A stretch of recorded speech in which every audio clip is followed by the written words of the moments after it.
Okay, so first I'd like to tell you something about how networks generally have been used in social and in life sciences before I dive into the specific type of psychological network models. And then I will give you some examples of how psychological network models have been used. I will give a brief overview of the models that are available, and I will talk a bit about methodological challenges. One question, can you all hear me? Is that a yes? Yes. Okay, thank you. So let's start. So one type of network models that is quite common is the social network model. So in a social network model, we generally model interrelations between like professionals, friends, or families. And what we try to find out is how, for example, knowledge spreads or how behavior and resources are spread.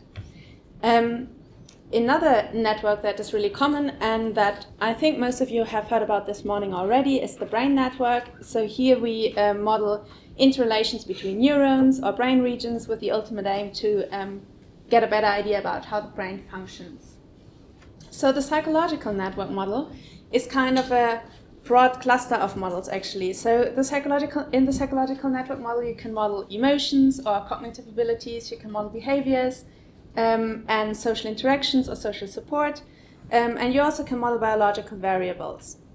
So how it has been used so far most often is that people have tried to model psychiatric or psychological disorders. Like for example in a depression network you can depict items of questionnaire measuring depression symptoms and then you can see how they interrelate.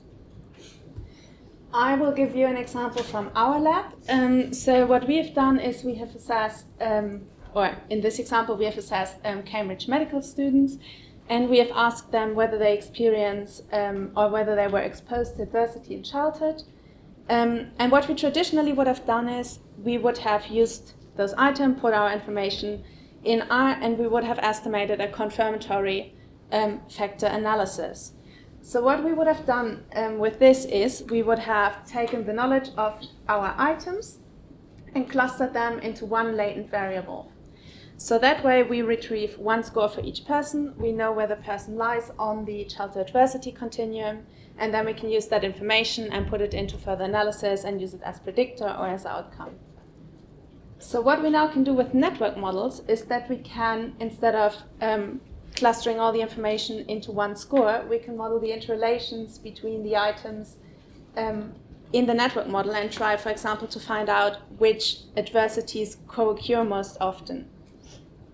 So basically, to summarize, what I think the two models, although they are mathematically quite similar, which they are different in is that the confirmatory factor model focuses mainly on the latent score or has the main aim of calculating the latent score, whereas the network model has more the aim of shedding light on how the items interrelate. And I think all of you know that, but I'm mentioning that in case someone doesn't. So in a network model, we refer to the items or the variables as nodes and to the interrelation as edge. Okay, so now I will give you some examples of what other people have done using network models, just so that you get an idea when network models actually are useful. So this is an example from Peyton Jones. He has put anxiety items, depression items, and eating disorder items into one network, and he has tried to find out which symptoms co-occur in all those disorders. So he has tried to study the comorbidity, which we nicely can do with network models. Another example is from Eiko Fried and colleagues. So what Eiko has done is he has asked the question, if we want to rely on the DSM, we would assume that the DSM items, in this case for depression, would be most central in the network because they should be the most important questions we ask the patients.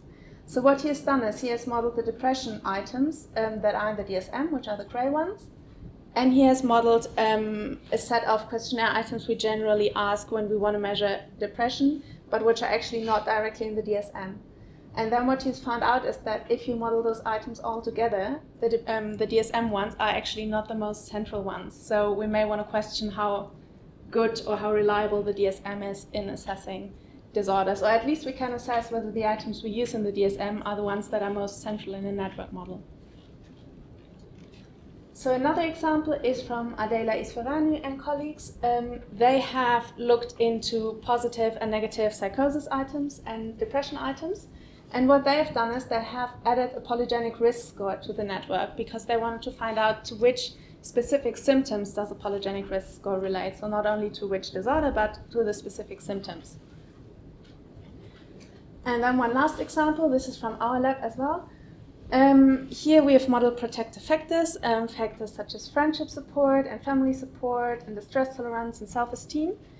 And we have tried to find out how those protective factors interact. And then we have done that in a group of adolescents with exposure to adversity and a group of adolescents without exposure to adversity, because we want to find out whether the protective system interacts in a different way in those two groups. Okay, so what I've done so far is mainly talking about cross-sectional networks, which means a group of people, and then we estimate how the items on average relate to each other. So in psychological questionnaires, we often have different types of items. So sometimes you only have binary data, then you would go for the Ising model.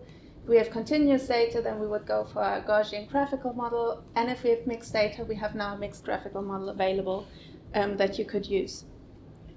So another thing you can do is you can, instead of measuring a group of people like an epidemiological sample or a clinical sample, you can study one person over time. So you could, for example, ask a person every day in 2 months depression items.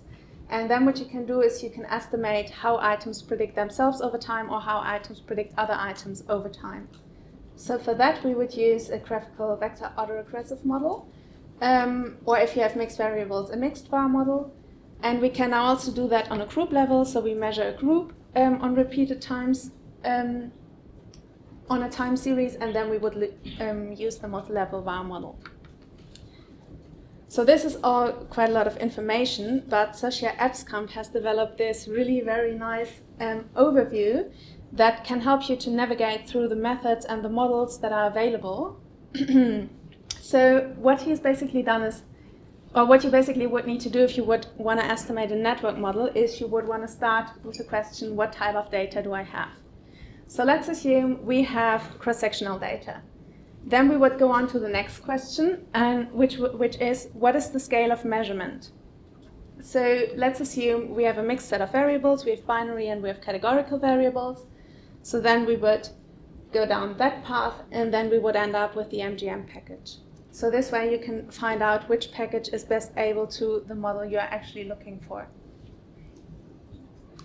I've just given a brief overview over the packages and over references, so later on you can online find the slides and go to the information if you wish.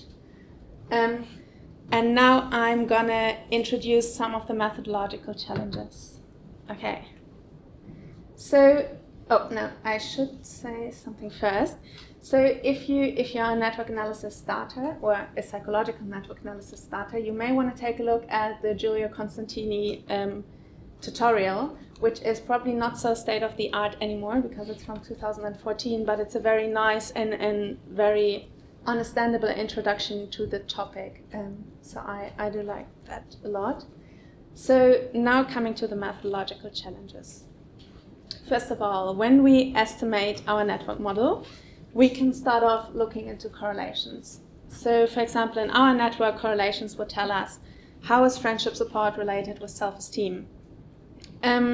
What we, however, often are more interested in is knowing how is friendship support interrelated with self-esteem when we actually know that the person also has support from the family. So to get such an estimation, we would use partial correlations. So one problem we have with partial correlations is, which you can actually see in this example quite well, is that we have a lot of very tiny interrelations and we cannot be very sure whether they are down to chance, whether they're spurious, or whether we actually can interpret them. So one way to go about that is to use significance testing and to only retain the edges that are significant.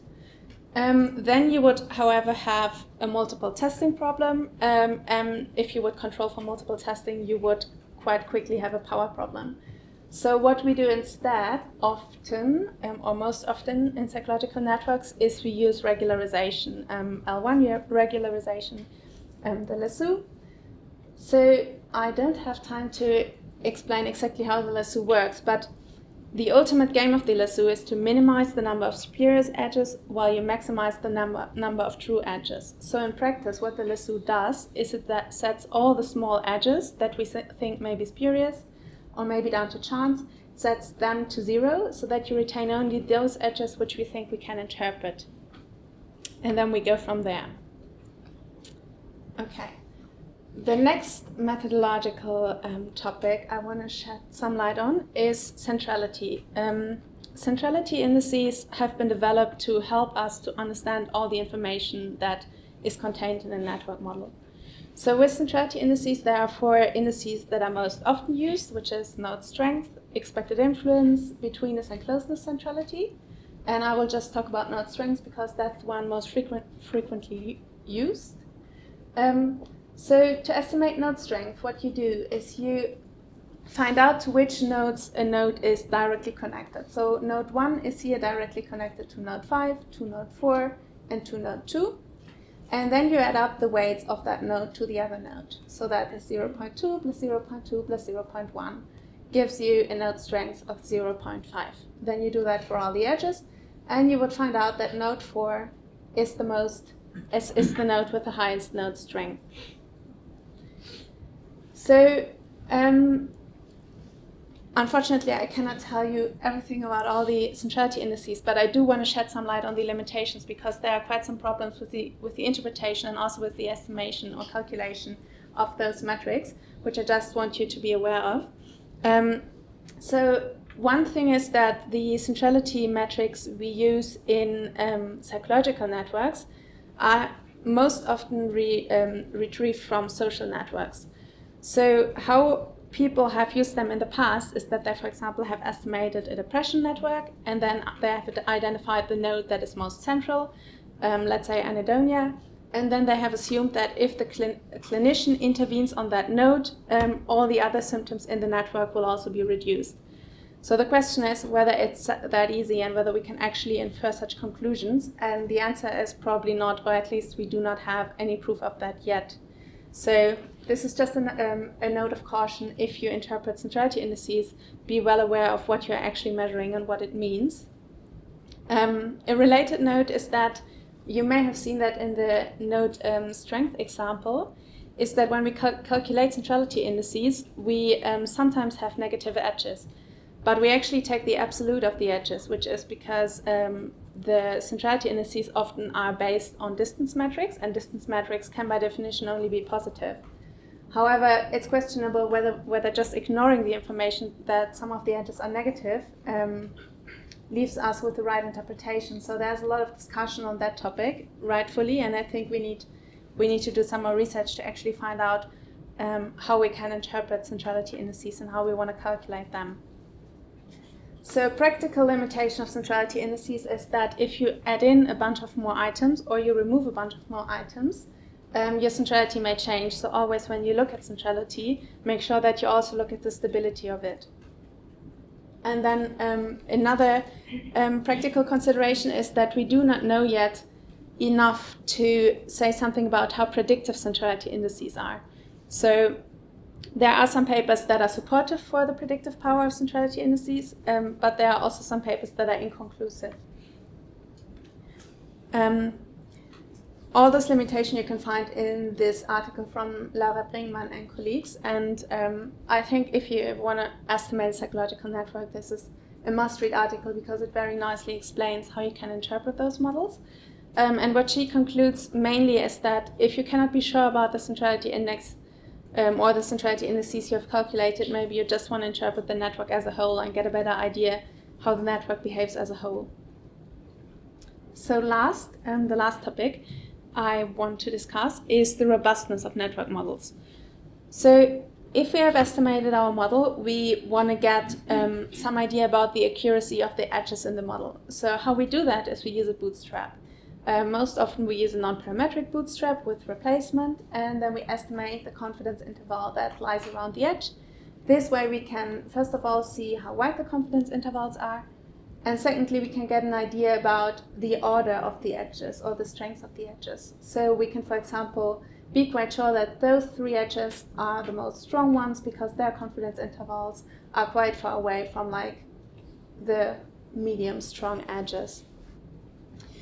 And a similar thing, and we would do a similar thing if we want to interpret the centrality indices. So what we would do here is we would use a subset bootstrap, which is we first estimate our network model on the entire sample, estimate the centrality indices, and then we drop out a couple of people. We re-estimate the network, we re-estimate the centrality indices, and then we look at the correlation between the full network and the network based on the subset.